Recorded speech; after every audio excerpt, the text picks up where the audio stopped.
ሰላም ሰላም ጤና ይስጥልን ክብሯትና ክብሯን እንዴት ናችሁ? በያላችሁበት ሰላምታዬ ድረስ አቤል ኦፊሻል ላይ ትገኛላችሁ።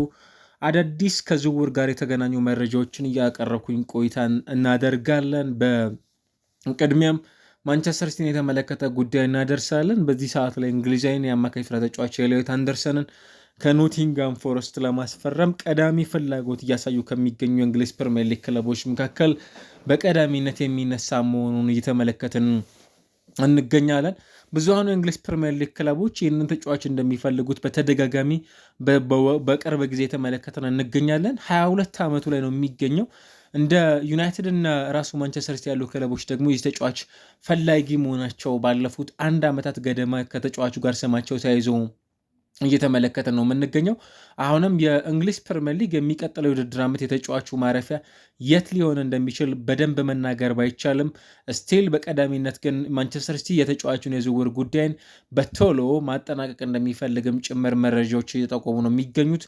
የቀጣዩ የማንቸስተር ሲቲ አማካይ የመሆን እድል ካላቸው ተጫዋቾች መካከል አንዱ ኤሊዮት አንደርሰን መሆኑን እየተመለከትን እንገኛለን። በተመሳሳይ ማንቸስተር ዩናይትድ የዚህ ተጫዋች ፈላጊ መሆኑንም ጭምር እያስተዋልን ነው የምንገኘው። ምናልባት የትኛው ተጫዋች የትኛው ክለብ ጋር ይቀላቀላል የሚለው ጉዳይ የሚጠበቅ ነው። ወደ 70 ሚሊዮን ፓውንድ የሚጠጋ ገንዘብ ግን ተጫዋቹን በተመለከተ ክለቦች በተለይ ኖቲንጋም ፎረስት ከክለቦች እንደሚፈልግም ጭምር መረጃዎች እየጠቆሙ ነው የሚገኙት።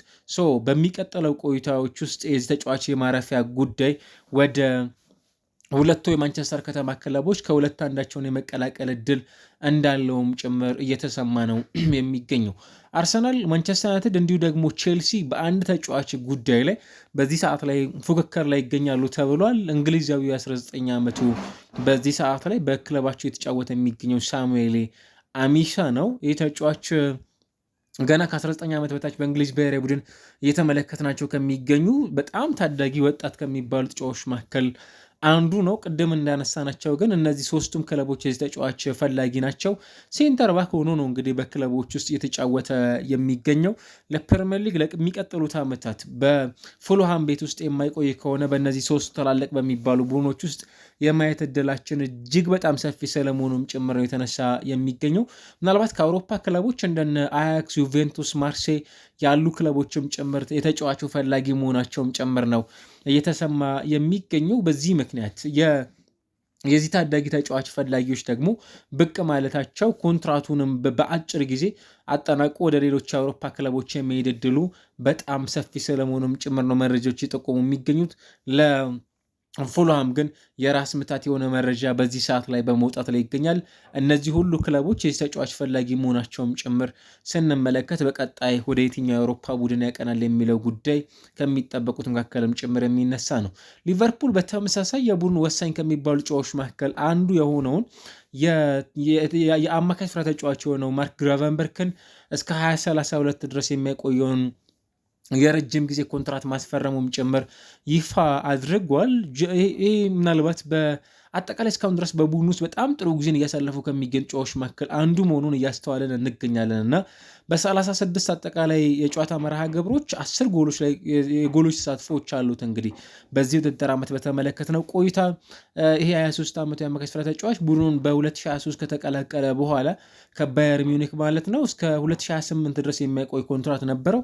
ነገር ግን ለተጨማሪ 4 ዓመታት በክለብ ውስጥ የሚያቆየውን አዲስ ኮንትራት መፈረሙም ጭምር የተሰማው። እንደምታስታውሱት ባሳለፍነው የውድድር ዓመት የእንግሊዝ ፕሪሚየር ሊግ ፒኤፍኤ ፕሪሚየር ሊግ ፕሌየር ኦፍ ዘ ይር ቲም ኦፍ ዘ ይር በሚለው ስብስብ ውስጥ ከተካተቱ ተጫዋቾች መካከል አንዱ እንደነበር ይታወቃልና እሱም እንደተናገረው የእግር ኳስ ቆይታውን በተመለከተ በሊቨርፑል ማጠናቀቅ እንደሚፈልግም ጭምር በተደጋጋሚ ከሚገልጹ ተጫዋቾች መካከል አንዱ እንደሆነ ይታወሳል። አሁን ደግሞ በሊቨርፑል ቤት ውስጥ እስከ 2032 ድረስ ኮንትራት መፈረሙም ጭምር ከተነገረላቸው ተጫዋቾች መካከል አንዱ ሆኗል። ሊቨርፑል ጋር በተያያዘ የሞሐመድ ሳላን ተተኪ በዚህ ሰዓት ላይ እያፈላለጉ ከሚገኙ ክለቦች መካከል አንዱ ነው። ያን ዳይሞንዴ ደግሞ አንደኛው እሱን ለመተካት በአማራጭነት ከያዟቸው አርቢ ሌፕዚግ ተጫዋቾች መካከል አንዱ መሆኑንም ጭምር ተሰምቷል።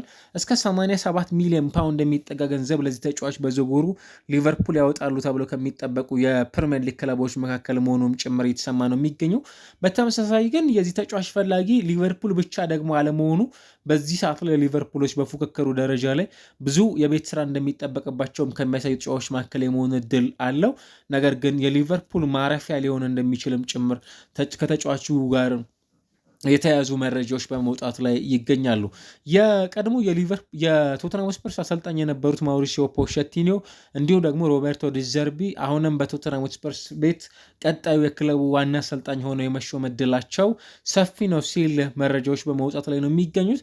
እንደምታውቁት አሰልጣኝ ካሰናበተ በኋላ በቶተንሃም ስፐርስ በኩል ኢጎር ቱዶሩን የቡድኑ አሰልጣኝ አድርጎ መሾሙም ጭምር ይታወቃል። ነገር ግን የእሳቸውም ጭምር መሾም ደግሞ በክለብ ውስጥ ውጤት እያመጣላቸው አይደለም የሚገኘው። የመሰናበት እድል ካላቸው ተጫዋቾች መካከል አሰልጣኞች መካከል አንደኛው ናቸው። ከዛ ባሻገር የቀድሞ ተጫዋቻቸው እንደነ ሮቢ ኪን አሁንም ቡድኑን እስከ መጨረሻው ድረስ የመያዝ እድል እንደሚኖራቸውም ጭምር የሚጠበቅ ጉዳይ ነው። ወደ ሻምፒዮንሺፕ እንዳይወርድ በሊቨርፑል በቶተንሃም ስፐርስ ቤት ውስጥ በጣም በርከት ያሉ የቤት ስራዎች እየተሰሩ ይገኛሉ ተብሏል። ነገር ግን አሁን ላይ እየወጡ ባሉ መረጃዎች ውስጥ ቀጣይ የዚህ ክለብ አሰልጣኝነትን ጉዳይ በተመለከተ ሁለት በጣም ወጣት የሚባሉ አሰልጣኞች አክቹዋሊ የማውሪሲዮ ፖቼቲኖ እንኳን በተደጋጋሚ የተመለከትናቸው ሰው ናቸው። በፓሪስ ሰን ዠርመን ከዛ ባለፈ ራሱ ቶተንሃም፣ ሳውዛምተን የተመለከትናቸው ሰው ናቸው። በአሜሪካ ብሔራዊ ቡድንም ጭምር እየሰሩ ይገኛሉ። ቀጣይ የዚህ ክለብ ዳግም የማሰልጠን እድልን ያገኛሉ ተብለውም ጭምር ከሚጠበቁት መካከል አንዱ ሆነው እየተመለከትናቸው እንገኛለን። ብሩኖ ፈርናንዴዝ እና ማንቸስተር ዩናይትድ ዳግም እዚህ ሰዓት ላይ ስማቸው ተያይዞ የተነሳ ነው የሚገኘው። እንደሚታወቀው ብሩኖ ፈርናንዴዝ ከኮንትራት ጋር ተያይዞ ስቲል በማንቸስተር ዩናይትድ ይቆያል አይቆይም የሚሉት ጉዳዮች የተነሱ ነው የሚገኙት።